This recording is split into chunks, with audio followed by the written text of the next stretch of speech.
David and Ricky. Here is Ozzie, who plays the part of Ozzie Nelson. And, of course, his lovely wife, Harriet, as Harriet Nelson. The older of the Nelson boys, David, appears as David Nelson. And his younger brother, the irrepressible Ricky, played by Ricky Nelson.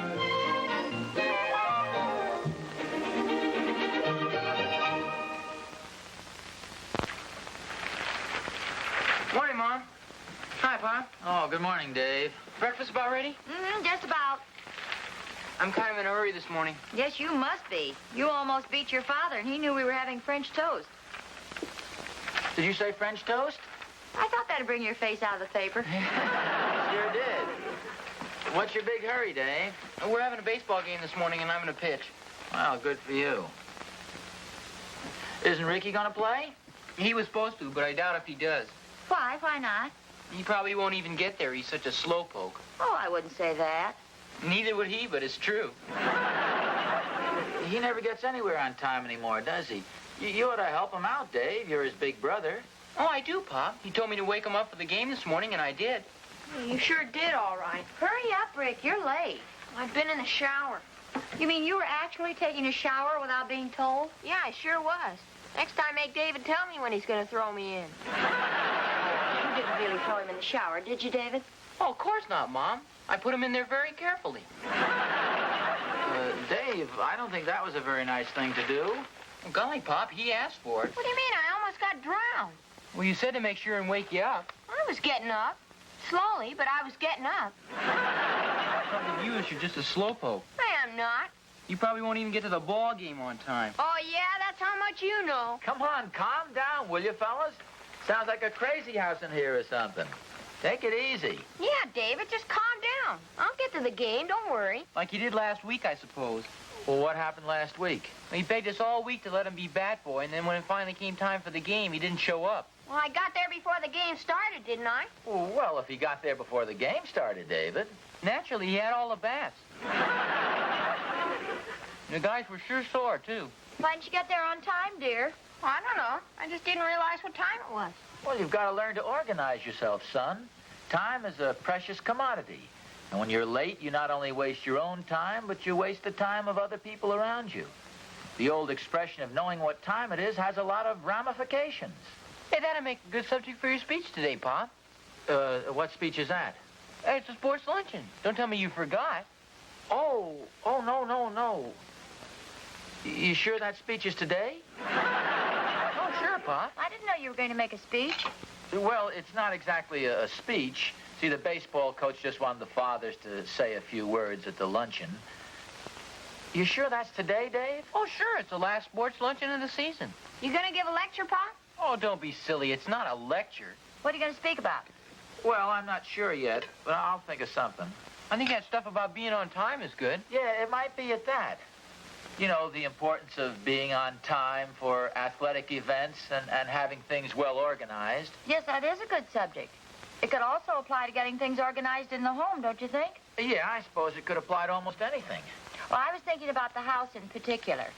You know, organizing things, getting things done. Now, wait a minute. I didn't say anything about getting things done. I know, but I did. I thought as long as you were talking about time, it's about time you got around to fixing that light on the back porch. You mean today? Well, there's no time like the present. Well, I'll have to get a new socket and everything. Oh, I have a new one in the pantry. All you have to do is put it in. Oh. Well, thank you, I guess.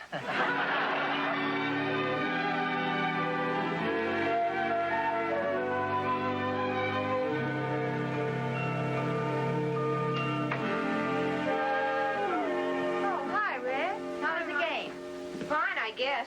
Didn't you play? No, ma'am. Those darn guys. They started on time. Well, I'm afraid that was your own fault, dear. Well, I thought sure I'd get there in time. Well, you left the house so late you couldn't possibly make it. You should have left with David. Oh, hi, dear. Hi. Well, here's the young fellow I'm looking for. Well, me? He didn't get to play in the ball game because he was late. Oh. Well, that's what I want to see him about. I think we have a little something here that's going to remedy that situation. Feast your eyes on this. Gee, a watch. Is it a real one? Sure, it's a real one. Oh, say, that's a beauty. Who's it for? Well, it's for a certain young gentleman here. You mean me? Well, you're the only young gentleman here, aren't you? Oh, be careful how you answer that, Ricky. It may be a trick question. No, it's no trick. As a second hand, it's waterproof and it's shockproof. Look at this. Oh, be careful of my table. Oh. Here, Rick, listen to this. What do you hear? Nothing. Must have stopped. Oh, I forgot to wind it. That'll help. Yeah. Try it on. Gee, thanks a lot, Pop. Well, I bet you I'll never be late for anything again.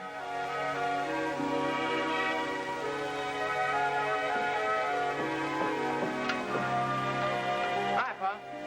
Oh, hi, Dave. Something must be wrong with this light. I turn it on, nothing happens.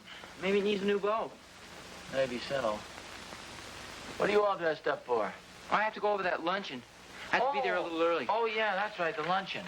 I talked to Mr. Murchison about your speech. He liked the idea fine. In fact, he wants you to be the first speaker on the program. Oh, good. That reminds me, I better jot down a few notes. What you said at breakfast this morning sounded fine to me, Pop. Oh, you like that, huh? Sure. So did I.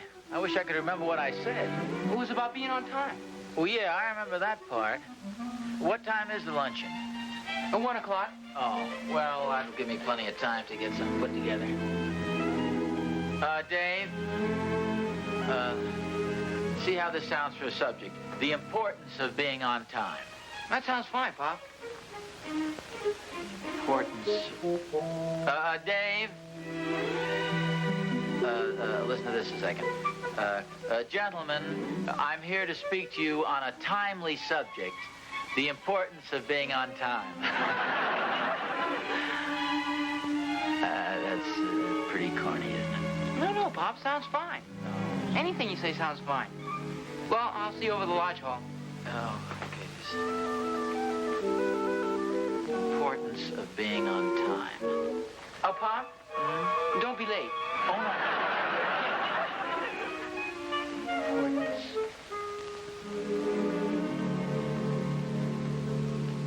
The importance of being on time.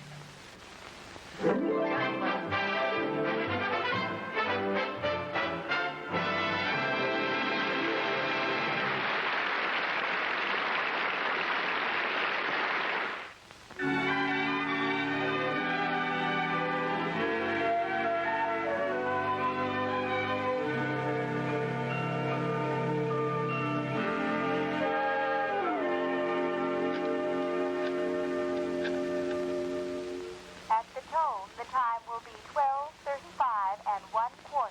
That's right. Ricky! I'm in here, Mom.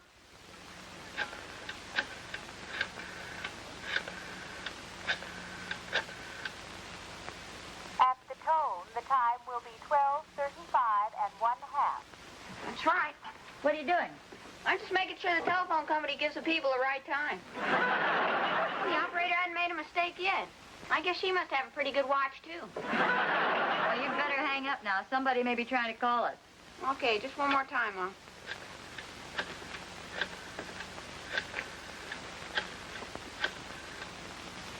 At the tone, the time will be 12:35 and 3/4. That's right. Here, come on, move over. I want to plug in the vacuum cleaner.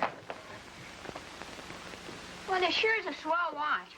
I bet you I'll never be late for anything again. That's fine. Gee, I wish I had something to do today so I could be on time for it. What's funny? What's the matter, Mom? Well, something seems to be wrong with the vacuum cleaner. Harriet, can I read something to you? Yeah, what's that? The talk I'm going to give at the luncheon today. See how this sounds. Since the beginning of time, men have been late. You like that? Yes, it's very good. It's a short speech, but to the point. No. There's more. That's just my opening line. Oh, I thought you were only going to say a few words. Judging from this manuscript, you've prepared a sermon. No, this is just a rough draft. Naturally, I plan to go over it and cut out 1 or 2 pages. Don't you think you better hurry? What time's the luncheon start? Not until 1 o'clock. I got plenty of time. It's only 11. Well, that clock isn't right, Pop. Well, of course it's right. That's an electric clock. I'm afraid it's wrong, Pop. I know. I got a watch. You can take Ricky's word for it, dear. He's been listening to the time signal for the last half hour. Well, I know, Harry, but you can see it says 11 o'clock right on the nose.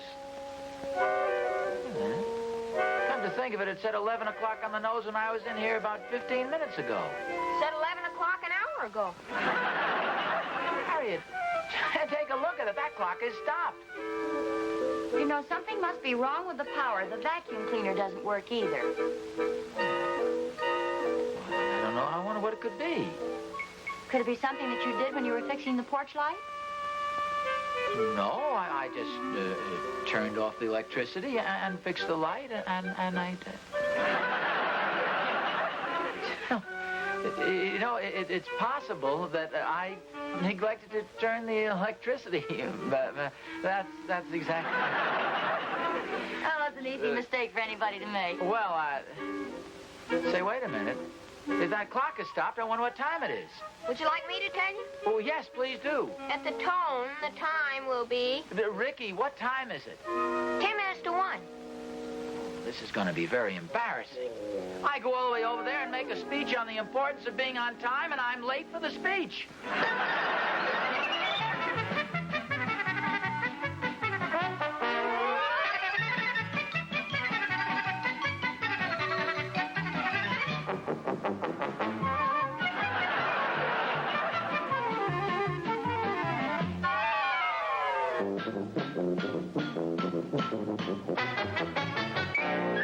Ozzie, are you about ready? I'll be right there. You've got 30 seconds, Pop.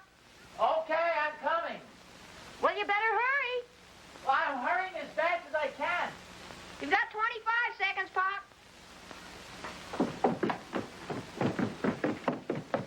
I didn't have time to shave, but I think I look okay. Oh, you look fine, dear. 20 seconds, Pop. You know, I don't think I ought to go to the luncheon at all, Harry. Well, you've got to go. They're expecting you to speak. Well, 10 seconds, Pop. Thank you, son. You can't let David down. Well, Harriet, I've already let him down. Why don't we phone them and tell them I'm sick? We? Well, why don't you phone them? Oh, no. Well, Harry, you've got to. I'm much too sick to phone. Pop, Yes, son. you're late. Oh, there's a telephone. Harriet, answer it and tell him I'm on my way. All right. You get going, and then I'll be telling the truth. Now, wait a minute. Let it ring. They've got a lot of nerve hounding me like this just because I'm a few seconds late. 30 seconds late to be exact. You better get going, dear. Harriet, I just can't go down there and face those people. Well, you've got to. Maybe I better answer the phone. No. Let it ring. They don't have to call me to tell me I'm late. I know I'm late. I've got a small son here with a watch. Here's your coat, dear. Hey, wait a minute. This may work out after all. I'm late, right? Right. 59 seconds. Thank you, Ricky. Well, see, I'm late to a luncheon where I'm going to speak on the importance of being on time. Do you get what I'm driving at? No. Well, I'm going to be the example of what happens to a man when he's late. Do you get it? No. Well, look, by being late, I point up exactly what I'm going to talk about. I'm a graphic illustration of my speech. I'm the horrible example of the confusion and embarrassment that occurs when a man is late. Now I get it. Do you like it? No. Harriet, believe me, this is positively brilliant. Well, maybe it isn't brilliant, but it certainly is an unusual way of maneuvering out of an embarrassing situation. Well, maybe a pretty good idea at that. Come on, get on your coat and get going. No. The later I am now, the better. The perfect dramatic effect is for me to arrive just after they've finished lunch. Mr. Murchison, the chairman, rises and looks around the hall in a bewildered sort of a way. He taps on his water glass and he says, "Gentlemen, I can't imagine what's happened to our first speaker for today." Gentlemen, I can't imagine what's happened to our first speaker for today, but bear with me for a few more moments. All right, here I am, sir. Oh, thank goodness. We were getting worried. Gentlemen, I have committed an unforgivable act. I have been late for this important luncheon. 30 minutes late, to be exact. There's no excuse for my thoughtlessness. By being late, I have not only caused a lot of confusion, I have inconvenienced all of you. Oh, that's perfectly all right. We understand. You're very kind, sir, but it isn't all right. It's a terrible thing to do. Now, I must apologize. Naturally, this is embarrassing to me, and it's embarrassing to you. Believe me, gentlemen, I sincerely and humbly apologize for my rudeness. You have just witnessed what happens when a man is late. Confusion, inconvenience, embarrassment for all concerned. Now I can tell you that this was my way of illustrating the subject of my little talk for this luncheon. The importance of being on time. I hope you will forgive this rather dramatic presentation. Professor, I beg your pardon? I hate to interrupt, but I thought you were speaking on Plato today. Well, no. David told me, he mentioned the topic of my speech, and you were very happy with it. David? Who's David? Well, my son, Mr. Murchison. Mr. Murchison? Who's Mr. Murchison? Well, aren't you Mr. Murchison? No, I'm Dr. Pepin. Who are you? Well, I'm Ozzie Nelson. You mean you aren't Professor Higgins? No, I'm sure I'm Ozzie Nelson. You mean you aren't Mr. Murchison? No, I'm Dr. Pepin. I don't know. Where's Professor Higgins? Well, I don't know. Where am I? You're at the semi-annual luncheon of the Philoclean Literary Society. You mean this isn't the High School Athletic Association luncheon? Of course not. Now, what have you done with Professor Higgins? Gentlemen, I'm terribly sorry. My bus was delayed, but I got here just as soon as possible. Oh, Mr. Murchison? No, Dr. Pepin? No. I'm Dr. Pepin. I'm Professor Higgins. Oh, I'm Ozzie Nelson. Have you seen Mr. Murchison? No. Oh, then pardon me, gentlemen. David? Oh, hi, Pop. I've been looking all over the lobby for you. Where is everybody? The luncheon had to be postponed until 2:30. Oh, what happened? Well, somebody got the plans all mixed up. Some literary society's using the dining hall right now. Oh, yes, I've met them. I phoned home, but nobody was there. Oh, you were the one who phoned. Yeah, how come you didn't answer? I'd already left.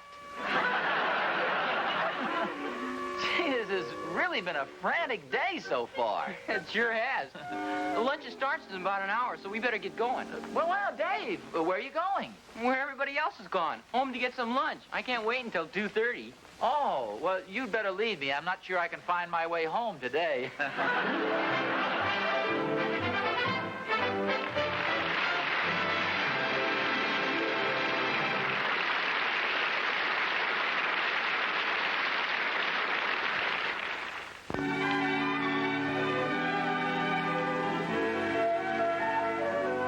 Oh, is dinner pretty near ready? I'm starved. Yeah, just about. Had quite a day today. David told me your speech was a big success. Oh, thanks a lot. Yeah, they seem to like it. It is kind of unusual, I guess. Well, you just relax there. Dinner will be ready in a few minutes.